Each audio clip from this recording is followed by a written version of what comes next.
こんにちは、ロックンクローラーズです。今回は FMS の10分の1スケールトヨタランドクルーザー FJ40 こちらの製品の開封レビューを行っていこうと思います。FMS にとって10分の1スケールはね、これが2作目です。1作目は以前ブログや動画でも紹介したアトラス 4x4 というね、パワーバンゴンスタイルのマシンでした。あちらはポリカーボネート製のボディでね、クローリング系のマシンでしたね。ただしこちらはハードプラスチックボディでね、スケールリアリズムを追求したタイプの10分の1スケールのマシンとなっています。ということで早速ですね、開封していこうと思うんですが、 FMS の製品はですね、 FCX 系の製品以外はですね、こういう発泡スチロール製のですね、ハードケースっていうんですかね、こういうものに大体入っています。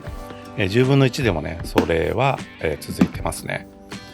こういうロック付きのねケースで持ち運びなんかに便利なんじゃないでしょうか。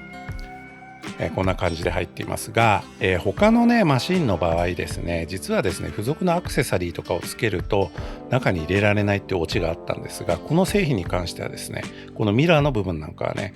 これ後付けパーツなんですが、こうやってね発泡スチロールの部分処理されててちゃんと入りますね。これは素晴らしいと思います。持ち運びするときね、これ僕もねこのケース使っていこうかなと思います。で、早速ね、本体なんですがこんな感じですね。ブルーのボディです。もう一つねマスタードイエローのタイプもあります。成型色ですね、塗装ではないです。でこちらがね12分の1スケールのランドローバーシリーズ2なんですが、まあこの大きさの差ですね。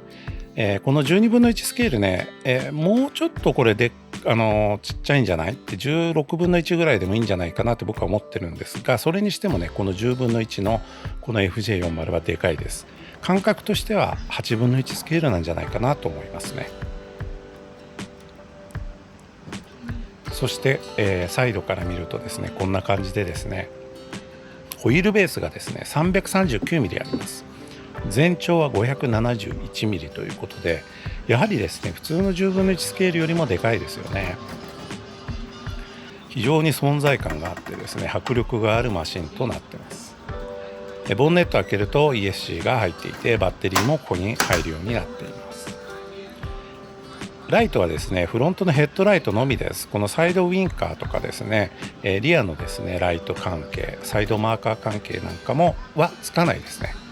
LED が埋め込まれてませんが、クリアレンズでねちゃんと処理されていて、埋め込み用のねマウントみたいのもあるので自分でね装着することができます。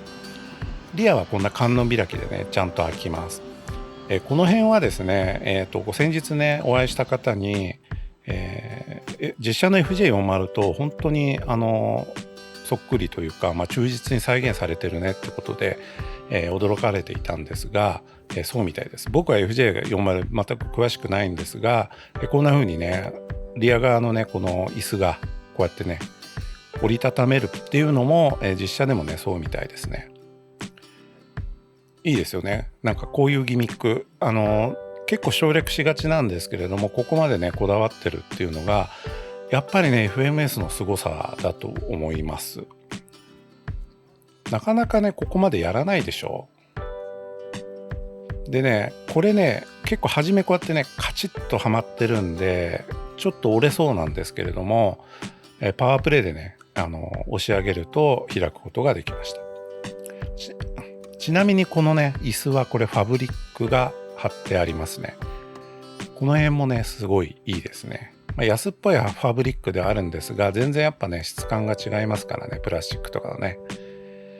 でこのヒンジの部分なんかもこれ鉄製のものが使われていて、アルミなのかわかんないですけれども、この辺もねなんかポイント高いですよね。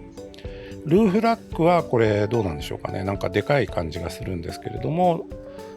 実写のルーフラックもなんかこういう感じなのかな。でドアもねハンドルを下げるとかって開くような感じになってます。そしてですねこの椅子ね、フロントの椅子、これはなんかビニールレザーみたいな風合いの、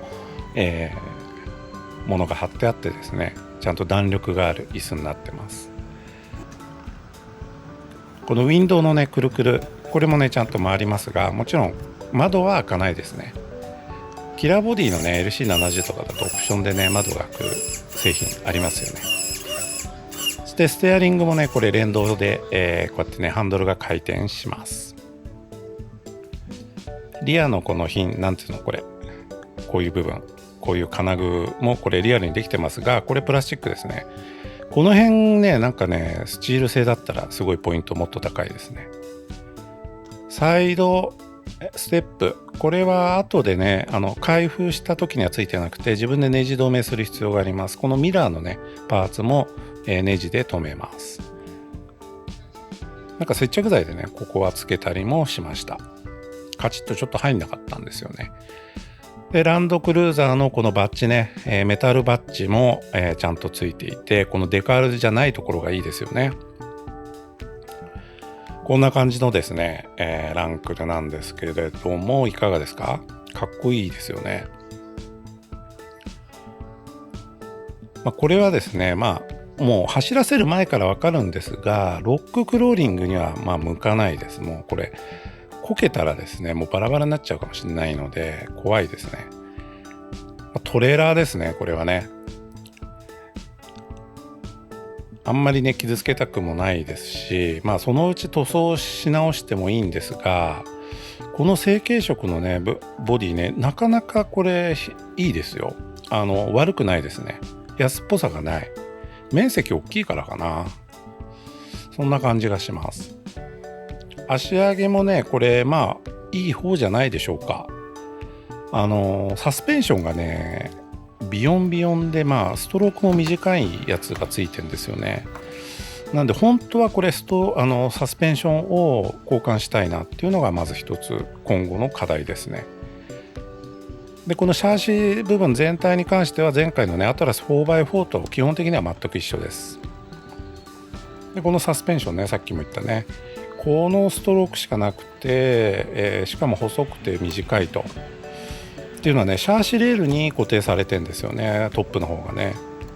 でこの辺ちょっとカスタム、ボディカットとか必要なのか斜めに寝かすかとかいろいろあるんですが、カンチレバーにするとかね、ちょっと改善しないとちょっとハードな走りは厳しいかなって感じがします。フロントのボンネットを開けるとですね、モーター ESC 受信機、マイクロサーボが入ってます。 ESC は1040相当なのでちょっと物足りないですね。マイクロサーボはハンドルが動く連動用ですね。で550モーターに普通のサーボですね。サーボはね、いいんじゃないかな。交換する必要はないと思います。トレーラーなんでね。で、モーターもいいと思います。ただやっぱり ESC ですね。 ESC1080 とかにしたら全然化けるんじゃないかな。サスペンションがねやっぱさっきも何度も言ってるけどビヨンビヨンなのでこういう動きですね。ただこれが逆にいいっていうねモエモエするポイントでもあるとも言えます。ただもうちょっとガチッとさせて、安定感ねしたい、安定感出したいですよね。キャンバーにやっぱ弱いですからね。ということでね、ミッキーロックでクローリングしてきました。いきなりねシェイクダウンがクローリングになっちゃったんですけども、実はねもう結構こけたりしてですねパーツが1個なくなってしまったっていうオチがあるんですが、今度はですね、このミッキーロックでのね走行シーンを見ながらちょっと解説をしていこうかなと思うので、楽しみにしていてください。